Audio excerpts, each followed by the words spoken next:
Big Boys Big Neighborhood. Boy. We are after the show, June 19th, Juneteenth, ladies and gentlemen, for those who don't know. 18. Alrighty. Today's show was a lot. You know what I'm saying? Yeah, Today's it show, was. of course, with the, WPay, phone taps, so on and so forth, Mickey Ficky mix, but just also kind of just talking about the death of XXXTentacion as well. And not just, sitting here saying, music, this, that, but just how do you feel? That was the thing about it, man. When you see certain things on the news or social media or any platform where you just see 20 years of age, someone trying to live their life, it appeared to be turning a corner. And then you look at footage of, people not helping him.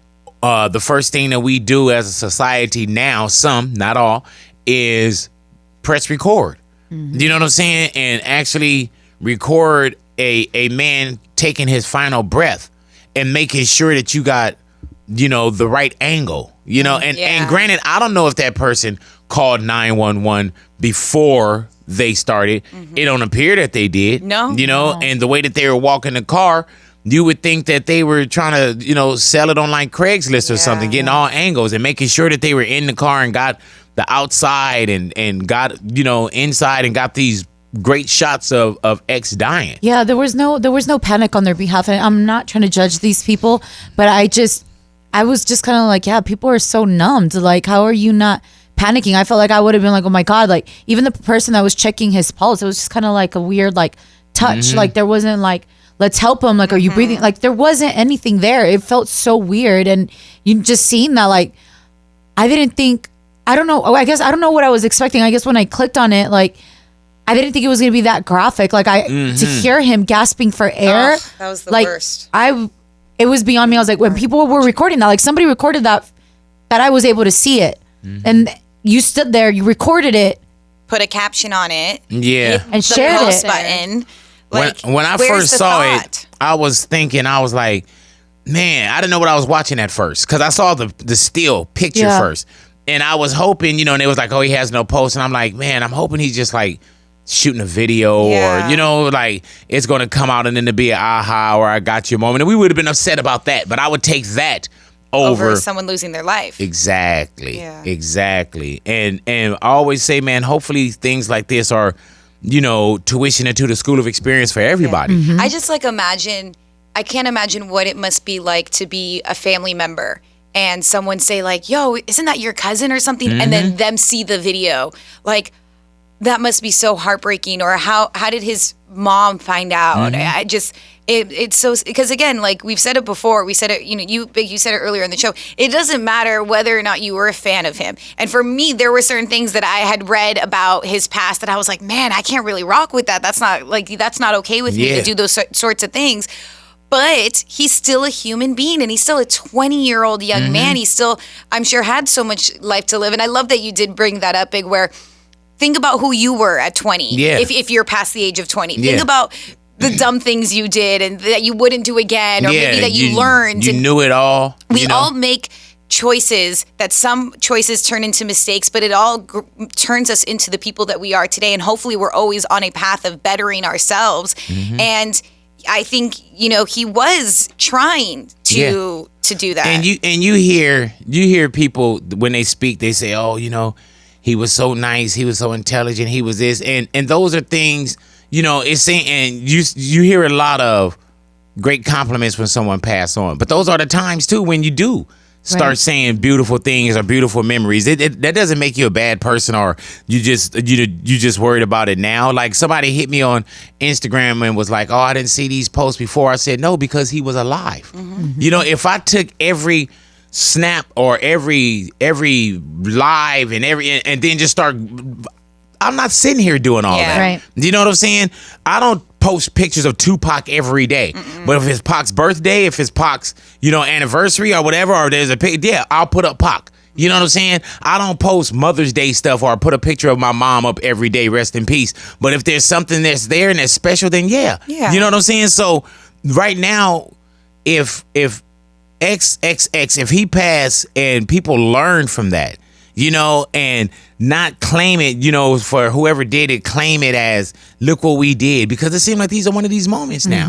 And it did appear to me, neighborhood, that he was turning the corner. And even with Tekashi 6ix9ine, to see 6ix9ine come out and say, I've been trolling and I'm sorry. Just remember that feeling, Tekashi, that you had when you saw that first burst of seeing, XXX, remember what that felt like. And that's what I tell people. Remember that feeling. And even with him, as ridiculous as people think he is, and I've said this, and before I said, man, I see like this dude, he could turn a corner. Right. Because I see him out giving out money, and I see him taking care of older people, and sometimes it is wrapped in other things, but I could see that there is something else in him, and he has a little one, and I feel like he has more of a reason. I don't think it's too late for him to recall back some of the bullshit. No. And then, and even when I said that Danielle, a little bad baby, I could see her turning a corner.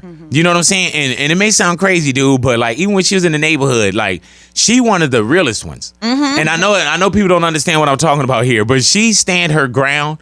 You know what I'm saying? When she had a problem with that girl, Whoa Vicky, she went to her and bombed on her ass. And I'm not saying you were supposed to, but if that's the way you talking, then, but I see that she could turn a corner as well. And even early on with Bad Baby, when she came in as Danielle, I saw a side of her that I feel a lot of people didn't see. Her and her mom. Yeah, her and her mom, and her explaining, that she took care of her mom when she was going through cancer. When she was sitting here, I saw my 13-year-old self in her because I was bad as hell. I still have a little weird problems, but at that age, at 13, like you couldn't tell me anything. And I wasn't rude to my mother or disrespectful at all. But if you came at me, like I was one to put my hands on you or come at you with words, and I didn't care. And I know where. So think if they took 13-year-old Ida and they put her on Dr. Phil, and we had all these, the social media platforms and all this craziness where we could take just this one piece and define you as who you are by that. Exactly. And that's why I defended her a lot over that, because a lot of adults would like judge her and call her out of her name and saying this and that. And it's like, we can't all sit here and pretend like when we were at that age, we didn't make mistakes or we weren't bad. And maybe some people weren't, but that's not, like you said, like that's not to say that these people can't change, because they will. Hopefully that they do, but with this ex passing, I just can't believe the people, what they're saying. Like he deserved that. He had that karma coming. And I'm like, yo, like you need to chill. Like that's not okay to say. Like, how do you feel comfortable putting that out, that type of energy out anyway, about somebody that isn't even here anymore? Like, what's the point of that? I don't get why people can be so heartless sometimes. And I think that social media has created this monster. One of our callers said, like, we need to take a step back and really look like what we're doing, like, and we all need to take a step back. Big time. Yeah, you know what I'm saying? Don't let me take a step back and then everybody, I'm like, oh, everybody's still tripping. You know what I'm saying? Like, we all need to take a step back, man. So, and it's wild because when I look at a picture of XXX, I look and I'm like, damn, like Triple X is like when you say it now, you're like, this dude is really dead. Like, he's really deceased now. Like, that's crazy.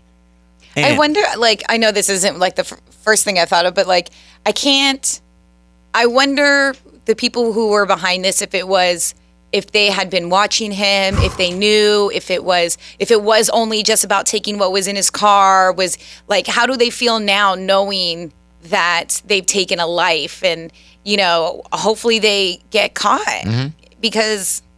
Yeah, it's so sad, especially just like going back to how he seems like in his last album, he was really introspective and really reflecting on himself and wanting to change himself and be a better person. And even like all these rappers now are sharing all the positivity that he had been sharing with them the past few months before he died. Like he wanted to spread a message. So, and that's what I was saying.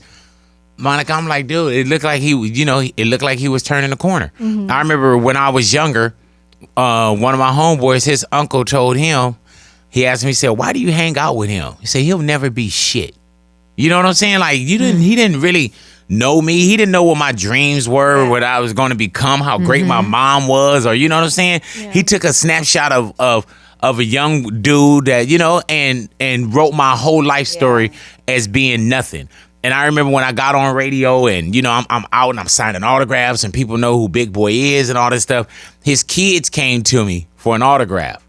And, you know, I sign every autograph. I take every picture. So I took pictures and, you know, and they used him to get next to me. Oh, we're such and such kids. We're such and such kids. And so, you know, I greeted them like, hey. And I'm still good with my homeboy, which was, you know, his nephew. And so, but it was just in me when they asked me for the autograph, and they were of age. You know what I'm saying? It was like they were 9. Yeah. You know, they was like 17, 18. And I told them, I said, man, that's wild that you guys, you know, would ask for my autograph. Oh, we love you. We listen. I said, man, that's wild. Because your uncle told such and such that I would never be shit. And they were like, you know, and I told him, I said, bet he didn't tell them that story. I was like, tell your uncle I said hello. You know what I'm saying? Make sure you show him the picture. Yeah. You know? It just goes to show that you don't ever really know someone until you can sit with them and have a conversation with them, know where they come from, know what their feelings are, their thoughts. And I think that's one thing that we all forget to do sometimes as human beings is just like open our minds and hearts to someone who is a stranger and get to know them. And then you, like, going back to, you know, Danielle, Bad Baby, when she sat down, we went, oh, we understand a bit more. You can understand so much from someone when you have a conversation with them. Yeah, man, very much so. And you'll be surprised. That's how racism, everything, being prejudiced, you don't sit down with the person. You know, and then when you look and say, oh yeah, you know, me too, I do. You know, we eat shit, sleep. You know what I'm saying? There's this great documentary, a very short one on Netflix right now. And I'm forgetting the name of it, but it's Can't about be that great. You don't remember it. but it's about a young journalist who's Muslim and she's from the UK, and she gave an interview talking about just the different cultures in the UK and them coming to, and how she feels that they should come together, and racism, you know, so forth. And she got a lot of hate mail from neo-Nazis and people who were very just saying the most awful, hateful, horrible things. Like, how can you ever say that to someone? And she said, as a journalist, I wanted to go and meet them. I wanted to understand where it came from. And interesting enough, she ended up going to a rally, and then they invited her to another rally. The second rally they had invited her to happened to be the Charlottesville rally where where Heather Heyer had passed away. And she said, after spending a couple days with some of the neo-Nazis who hated Muslims, who literally would take bacon and throw them at mosques, at the end was like, I do consider you a friend. Like, I got to know you, and I saw that Muslim people, not all of them are how I thought they were. And, you know, it was really interesting. No, I got to watch that. Yeah. You remember the name of it? I'll look it up and I'll get it for you. Please do. And also, man, we got to get on to, and I know it's been time, but we got to get on to these detention centers and separating families and, you know, the immigration zero tolerance that's really been extremely upheld to the highest degree of policing immigration right now. And go ahead, Ida. It's literally it's super heartbreaking big. And like you said, it's been going on for a really long time. Like, this isn't anything new. Right. I think that what is feeling like something is new, it's because of the actual separation of the family. Yes. And actually seeing, because of social media and the platforms,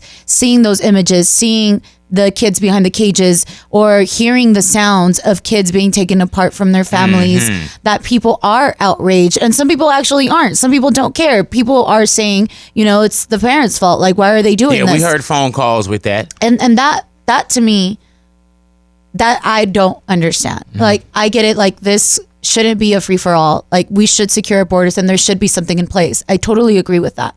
But I come from an immigrant parent, and I thank my mother endlessly for coming here and taking that risk for us.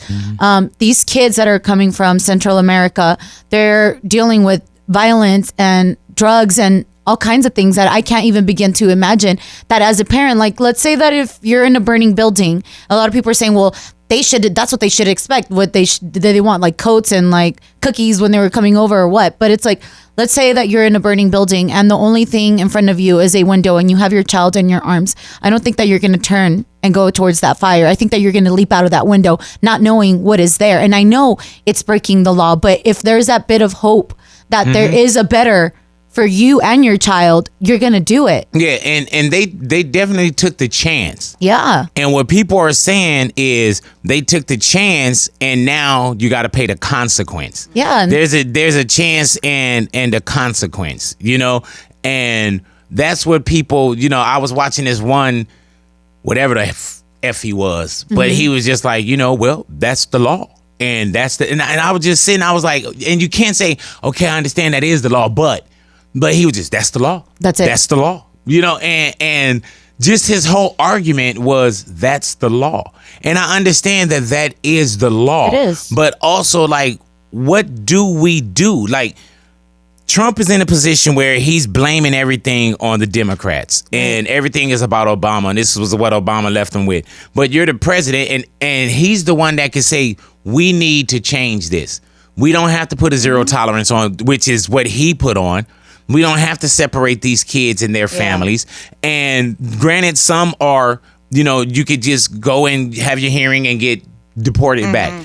And then there's some that they say, this person is a criminal, so we're going to take them and, the kids can't be in a federal facility with the parent.